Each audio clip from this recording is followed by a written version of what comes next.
Welcome, ladies and gentlemen, to Autism Fridays with Christopher Cleveland. Welcome back to Autism Fridays with Christopher Cleveland. I'm your host, Christopher Cleveland. In local news, I am pleased to report that as of May 18th, the current case count for Moab, Carbon, and Emory remains 18, with all cases now considered in the recovered category. We have thus far achieved over 2,100 COVID-19 tests as of the same date for all three counties. San Juan County, however, has had nearly 200 cases as of this date, as has the nearby Navajo Nation. Fortunately, the bulk of the state's cases, of which there are nearly 7,300 also as of the 18th, seem to be confined to the northern and central Utah cities and counties at the moment, as there has been no significant spread in this area so far.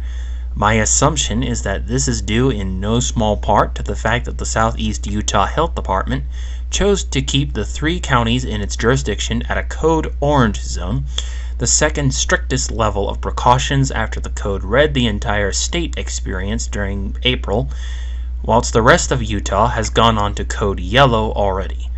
In total, however, the state has thus far reported 170,752 tests completed as of the 18th as well, with a total of 7,238 confirmed cases out of that total, whether recovered or active right now.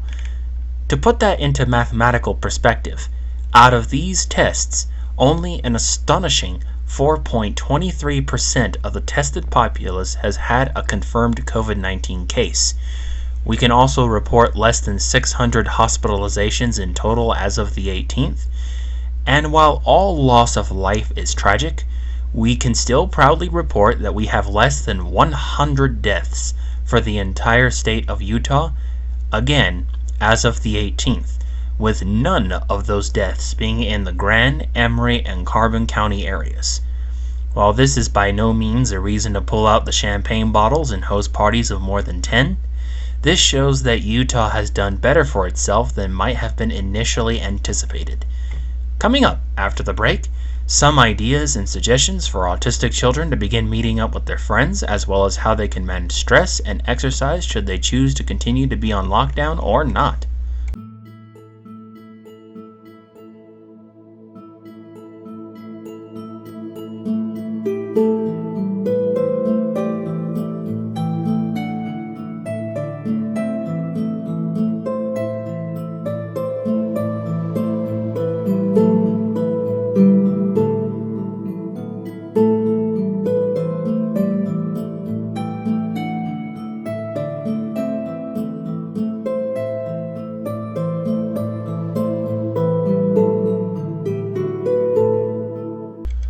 Thank you for tuning back into this episode of Autism Fridays with Christopher Cleveland. Once again, I'm your host, Christopher Cleveland.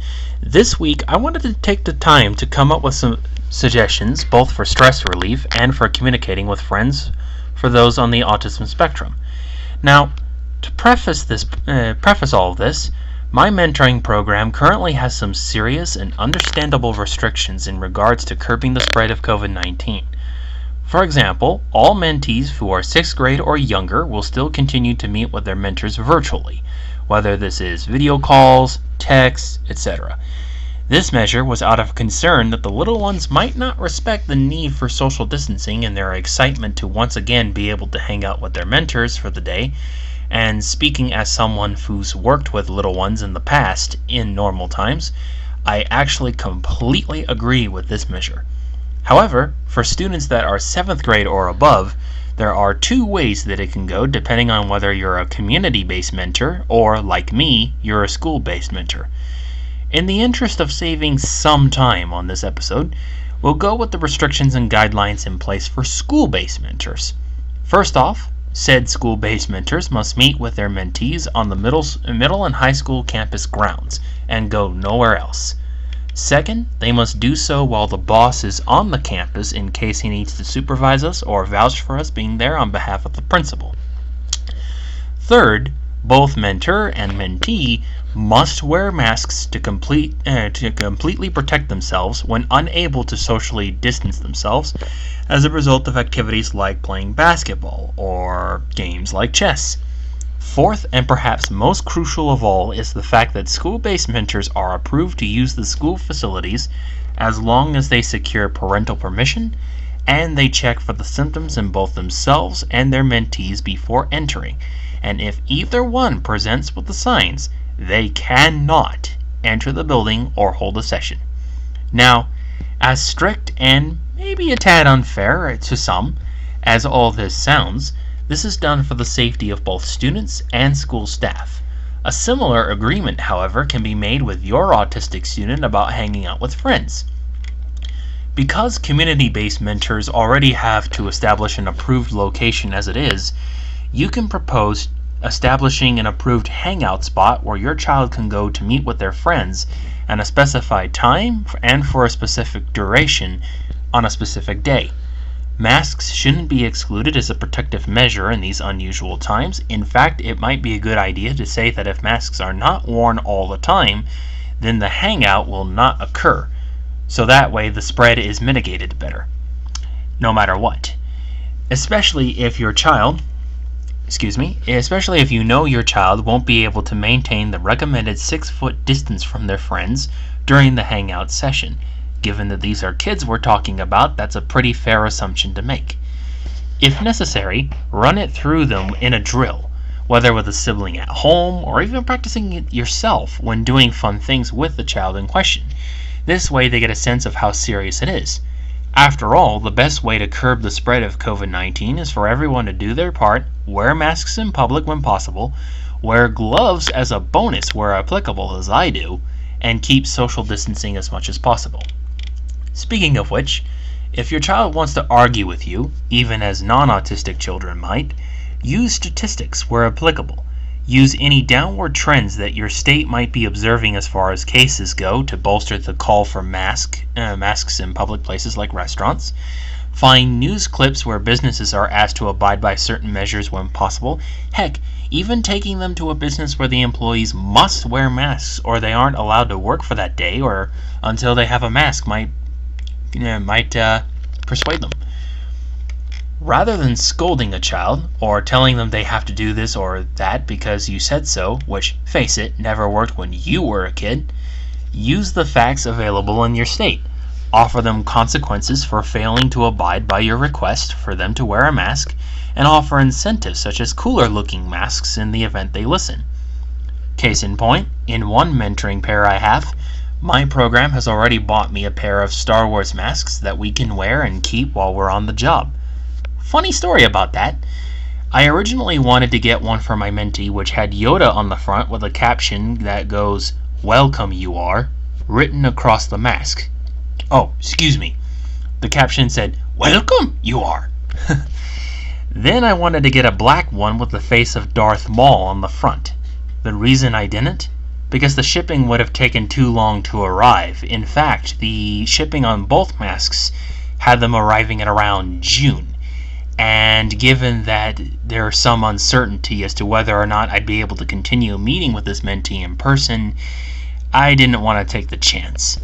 So we settled for one I found where the Star Wars logo was inscribed along with an image of Luke and Vader fighting. It was the Empire Strikes Back version, which was always my favorite duel anyway. Then again, Empire Strikes Back is still my favorite out of the entire saga, but that's besides the point. Coming up after this brief break, the ever-popular segment, Questions from Home. You'll want to tune in for this doozy of a pair as they not only pertain to Mental Health Awareness Month, but I think make for some interesting discussion.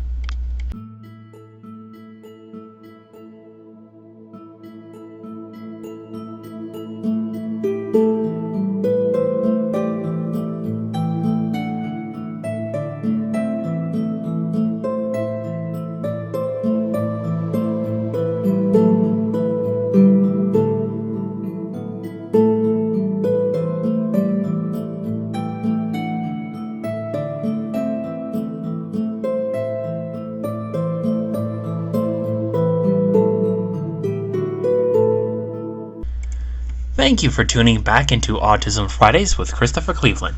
I'm your host, Christopher Cleveland. For our segment Questions from Home, we have two more questions asked by Vicky and Manti, which read, Dear Chris, how does mental health affect children and how can parents support and help them through it? Why is it important to understand our health not just mentally, but physically and emotionally as well? Well, before I answer those questions, I just want to say sorry, Daniel, but your questions are better suited for our episodes in June, which is National Safety Month, as they're more general, whereas this is very specific. Anyway, back to you, Vicky. Well, first off, let's agree that up to a certain age, children don't understand as much of the world as appearances might initially give. Even the smartest ones don't usually understand, for example, the importance of money and what it can buy until they're off to school. And that's if all goes well and the family isn't too broke to avoid involving the child in financial decisions somehow. Yes, there are children that are smart. Yes, there are children that are fantastic, wonderful human beings, as there are with any other group of humans. But there's a reason that we don't involve them in adult decisions if we can avoid it. And that's because they're children. As such, there's so much more of the world that is unknown and at times downright frightening for children, with this quarantine being a great example. And don't even get me started on the rising killer hornet population here in the U.S. Ugh. Not bad enough they killed 50 people in Japan last year, but ugh. Not looking forward to what's ahead with them. Sorry. Moving on. Anyway, I think the one thing that parents can do above all others is to remind their kids, whenever possible, that they're always going to have their mom and dad somehow. Whether this is the parents being physically present or ensuring that someone who's trusted will look after the kids if you need to leave, establishing a sense of familiarity in children can then bring a sense of content, as long as that familiarity isn't one where their needs aren't always met. Think of the expression familiarity breeds contempt. Contempt, but in this case, content. Anyway, to tie into the show's core theme, however, autistic children especially need this, as they try to establish themselves in a world armed with social instincts that they can't naturally acquire for no other reason than the brain wiring they possessed when they were born. They need to know that no matter where they go, and no matter how much their world may have to shift as they get older, that there will always be someone there to watch after them and guide them on the right path, to tell them when they need to steer away from certain influences, to tell them that they need to keep doing great in school because of the doors it can open. Basically, autistic children, at least at first, need to know what they have and that they have a strong foundation on which to establish a productive and beneficial way of existence that they can carry on long into the future. Now, has that always been possible even before the quarantine hit? No. And there are plenty of justifiable reasons why this might happen. And these are also some of the very things that we should fight to change after we get out of quarantine and after the election especially. Now, let's take a single mother for an example of a scenario we wish to change in our world. Single mother of 3, one of whom is autistic, just for a hypothetical. She can't always be there to provide the foundation we talked about because she has to work half the day at least, usually speaking, just to scrape enough money together to feed everyone. By the time she comes home, odds are she'll be too spent to work on anything of that sort.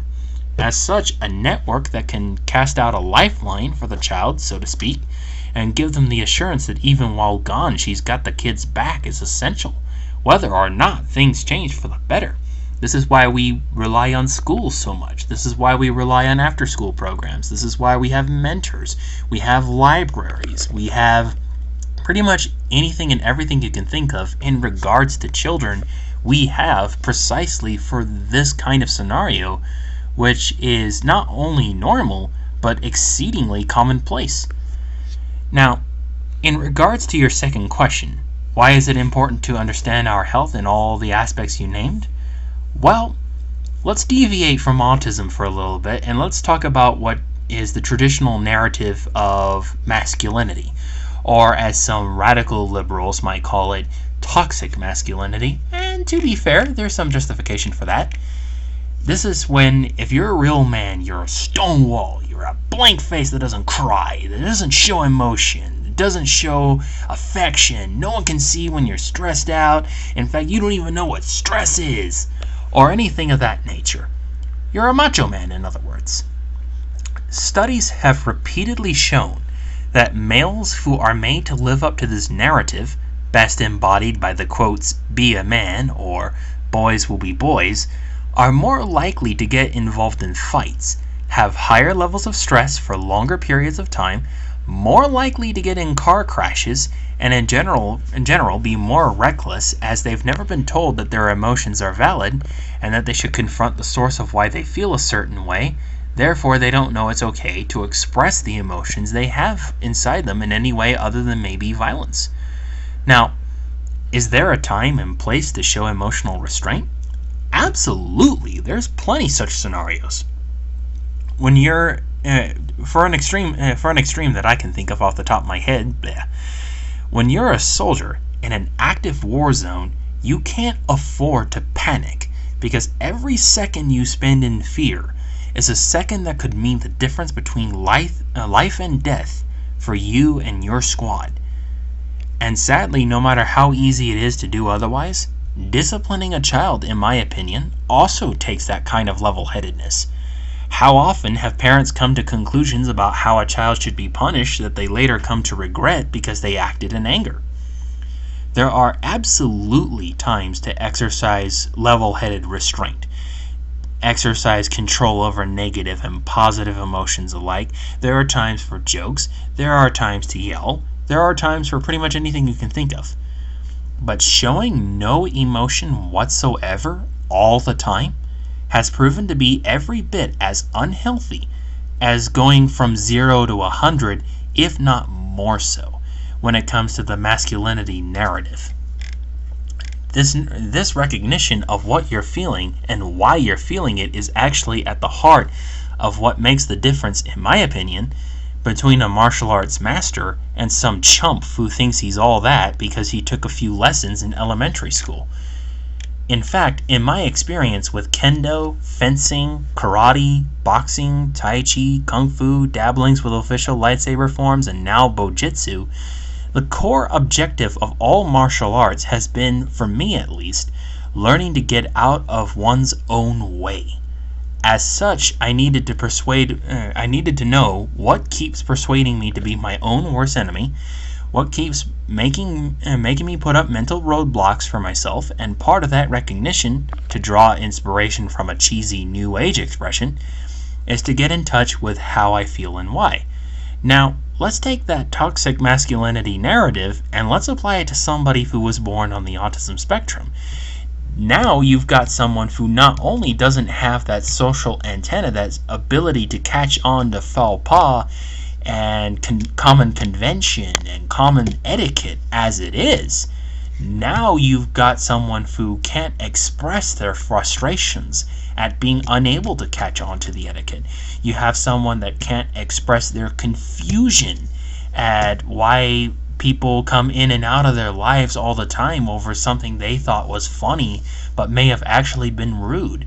There are all manner of reasons, even for someone who's mildly autistic, why that masculine narrative isn't just toxic, it can be downright deadly for such a person, not because of anything they do, but because of something that someone else might do down the line to exploit it or to gain something out of it somehow for their benefit and suck the person dry.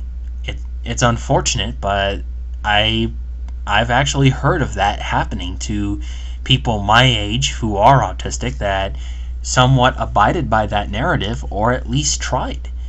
So that's a really great question, Vicky. Actually, both of them are really great questions. I understand you have one more question from here, it seems like.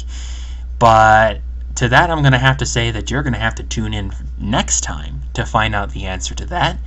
Daniel, I love that you still got a whole friggin' buttload of questions to ask me, but I'm going to keep them in reserve until closer to the end of Mental Health Awareness Month, so stay tuned for the June episodes.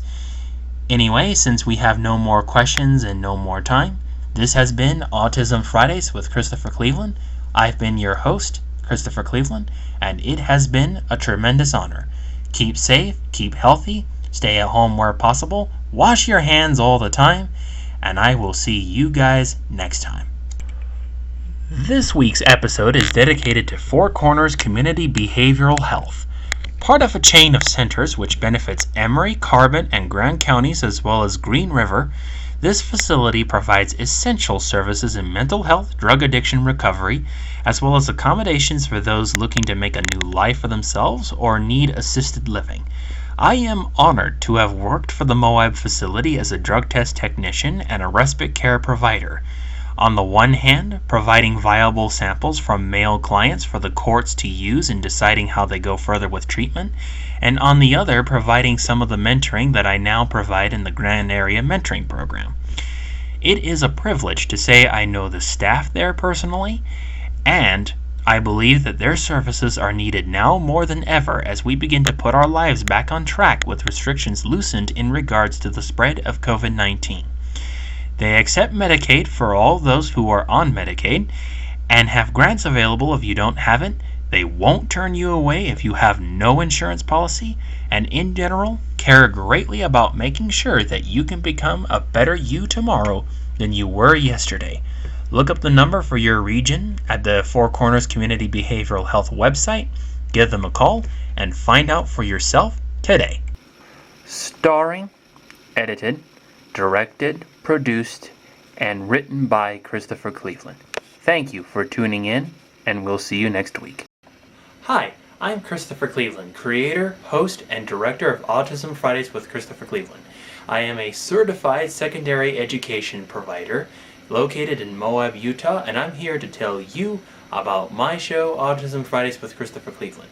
If you wish to have optimistic, educational, humorous, fun content which holds ideas for age-appropriate discussions for your autistic child or other relative about the COVID-19 crisis and your state's related efforts to curb its spread, subscribe to my YouTube channel or join the Facebook group Autism Fridays with Christopher Cleveland today.